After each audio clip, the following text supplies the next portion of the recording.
How's it going, guys? Hope you guys are having a good day or night. Today, we're going to be looking at an update to my entire portfolio. Now, most of you guys know the account on the left. That's the public dividend portfolio that I share, full transparency. I add $20 every week, and you guys get to see what I buy, when I buy it, why I bought it, my losses or gains, mostly losses at this point, my dividends, etc. But I also have, another side that's more personal that I like to give an update on every once in a while, just to kind of give you guys an idea of where my money as a whole is.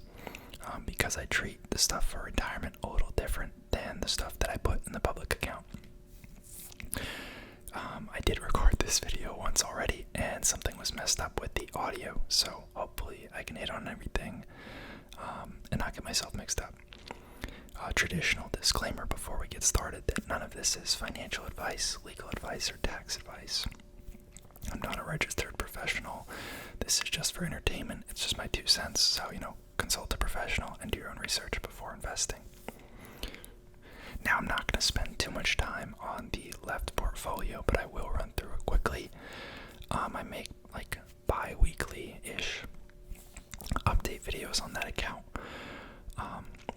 Right now I have Toronto Realty, Blackstone, Postal Realty, Agree Realty, Equity Lifestyle Properties, New Lake Capital, American Tower, Zoetis, and Getty Realty. And you can see they're all somewhat equally weighted. And you can see about 78-79% of that account is actually REITs.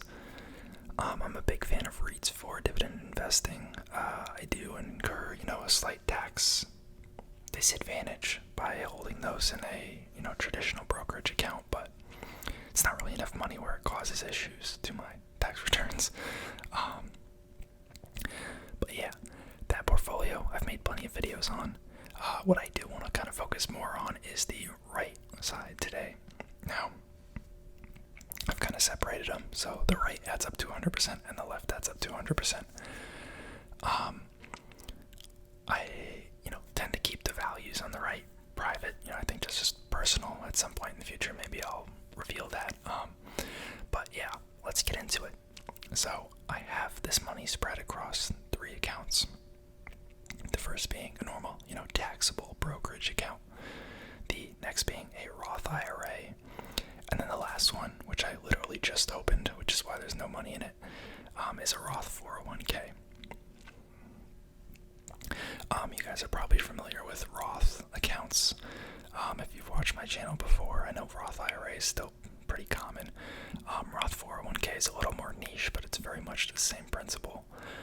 Both allow you to contribute post-tax dollars now, and then in the future, when you withdraw in retirement, there's no tax. The only caveat being the Roth 401k has the same age requirements as the normal 401k, so you can't pull out before, I think, 59 and a half without penalties, but you can get employer match in those accounts. It gets a little tricky because technically the employer matches go into a sub-account within the Roth 401k that's actually pre-tax, because employer contributions are always pre-tax. So in the event I actually pull from this in retirement, or if I spin it off into roll it over into a Roth IRA, what I believe will happen is the contributions I made and the growth on those will be rolled into the Roth IRA, and the employer contributions, which are always pre-tax, are technically not Roth then, and they'll go into a normal IRA. I believe that's how that works.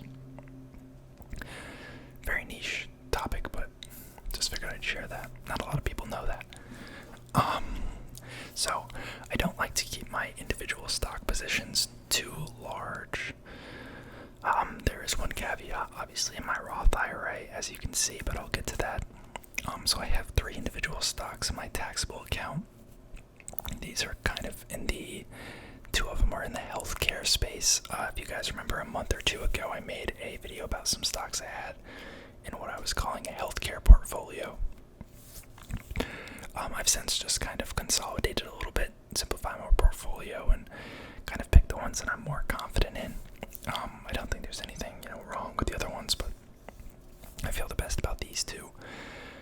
And since I'm not dealing with large amounts of money, for me it makes sense to be more concentrated. So the first one is Agilent. They make everything under the sun related to lab, biotech, and pharma testing and development and whatnot.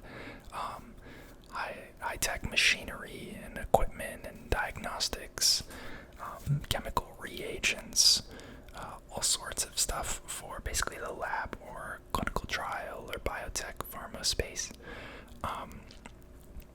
Really neat products. That makes up 1.24% of this pool of money. And then Stryker is one of the largest medical device companies. They make a lot of hospital products, a lot of orthopedic products, a lot of implants type deal, prosthetics, but I believe more so in the sense of prosthetic internal parts like replacement spinal discs or knees, like hip joints, that type of stuff. And I want to say that they also have a new surgical, what's it called? It's like a robot-assisted surgery system, Mako I think it's called, that they're rolling out for their different segments, which sounds really cool and promising. But that's 1.13%. Avery Dennison, this one might get clipped soon. We'll see how the earnings go. I actually think they're supposed to have earnings basically now, but I'm going to see how that goes. They're kind of a play on the packaging and labeling sector, but why I like them so much is they are the global leader in RFID. RFID is becoming a huge thing.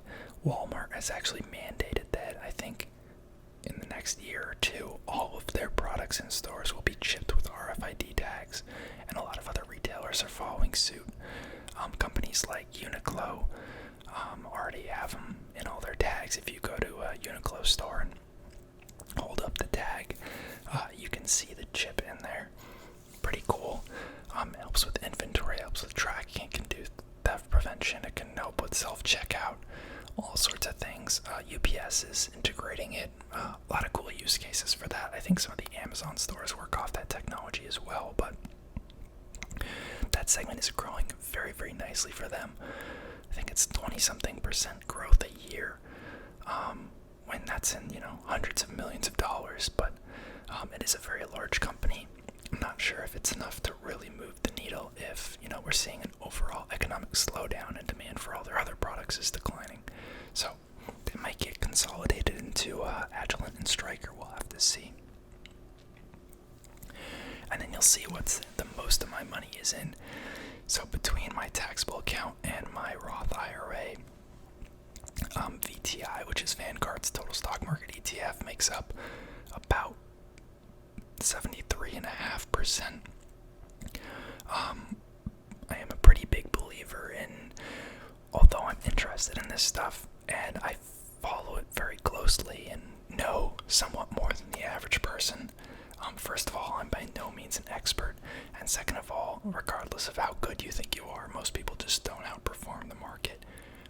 So as much as I play around with the dividend portfolio, or I kind of speculate on a couple companies, the majority of my money is in basically just the entire market. That's where Warren Buffett said that he would put his money if he was just a normal person. And I think that's where he's leaving the small portion of his inheritance that he's not donating to charity. I think that's what he's leaving it in the S&P or something like that. Can't remember. I do have a decent amount of cash. Kind of just slowly adding that to VTI. I know technically, I think statistically it's been proven that if you have a lump sum, it's better to just invest the lump sum up front rather than dollar cost average. They're both not bad approaches, but I think technically lump sum in more cases proves to be the better option. But I don't know. I think for me, the peace of mind and maybe I'm gonna find something that I'm interested in. I've had my eyes on a couple stocks. Definitely not gonna drop the whole 12% in there, but I probably need to just put that in VTI. It's just tough seeing the market where it is in terms of performance year to date, but that could continue another 12, 18 years. Months, sorry, or years, who knows. So there's really no telling like when the top is, and trying to time it's kind of pointless. Then in my Roth IRA, VTI, obviously the other portion of the VTI is in there. And then I also have a pretty big position in Torrento Realty. Definitely not, I don't know. It's not a casual position given its size, but I'm a very big fan of it. Very similar to Prologis. Biggest difference is being that Torrento Realty only operates in like 6 or 7 major metro areas, basically right in some of the biggest cities in America, where there is limited or declining supply of industrial, real estate. I believe that's kind of a little bit better of an approach than Prologis. I think they're both going to do fine, but I like that they're focused in those cities because I think that's pretty much guaranteed that those properties are always going to be worth pretty good money and are probably going to appreciate with the rest of the real estate, because there's really no other option nearby. Like Prologis, they're seeing pretty crazy rent renewal rates. We're looking at 50 to low 60% cash rent increases on renewals, and there's a lot more of that in the pipeline as leases come due. So I think there's a lot of pent up mark to market that they can capture just for growth, even assuming that current rental rates don't grow any more in the immediate future.